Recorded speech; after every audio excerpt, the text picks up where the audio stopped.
정부가 2027년도 국가연구개발 예산 편성을 위한 첫 절차에 들어갔습니다. 이번 심의에서 눈에 띄는 변화는 바로 인공지능 AI의 도입입니다. 앞으로 AI는 정부 R&D 사업의 유사 중복 여부를 검토하고 심의자료 작성 부담을 줄이는 데 활용될 예정입니다. 수십조 원 규모의 국가연구개발 예산을 더 효율적으로 배분하기 위한 시도입니다. 과학기술정보통신부는 5월 11일부터 닷새 동안 2027년도 국가연구개발 사업 예산 설명회를 개최했습니다. 이번 설명회는 내년도 정부 R&D 예산안을 편성하기 위한 초기 단계이며 각 부처가 요구한 주요 연구개발 사업의 필요성, 예산 규모, 정부 지원의 타당성 등을 검토하는 자리입니다. 이번 심의에는 기술 분야별 전문위원 166명이 참여해 각 사업이 실제로 필요한지, 예산은 적절한지, 다른 사업과 겹치지는 않는지 등을 살펴보게 됩니다. 중요한 것은 이 과정에 R&D 예산 심의 지원용 특화 AI 서비스가 들어간다는 것입니다.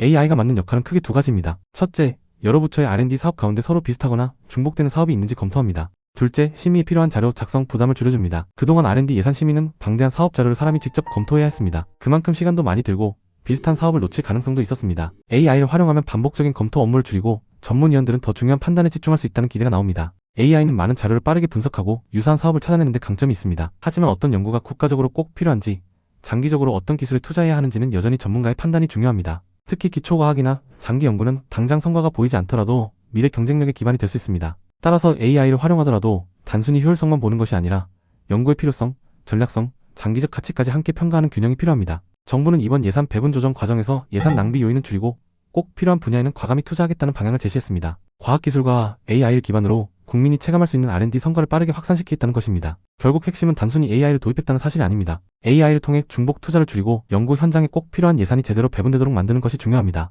이처럼 정부 R&D 예산 심의 방식이 바뀌는 가운데 과학기술 분야 정부 출연 연구원의 인재 채용 방식에도 변화가 생겼습니다. 국가과학기술연구회 NST는 2026년 3월부터 소관 과학기술 분야 정부 출연 연구기관과 함께 매달 정기 공동 채용을 실시하고 있습니다. 기존에는 기관별로 채용 일정이 달라 구직자들이 정보를 일일이 찾아봐야 했습니다. 하지만 앞으로는 공동 채용 플랫폼을 통해 여러 출연연의 채용 정보를 한 번에 확인하고 지원할 수 있게 됩니다. 3월 공동 채용에는 14개 출연연이 참여했고 연구직 182명, 기술직 37명, 행정직 27명 등 총 260명을 채용하는 규모로 진행됐습니다. 이 변화는 연구 인재를 더 안정적으로 확보하고 취업 준비생에게는 예측 가능한 채용 환경을 제공한다는 의미가 있습니다. 정부 R&D 예산 심의는 AI가 도입되고 출연연 채용은 매달 정례화되고 있습니다.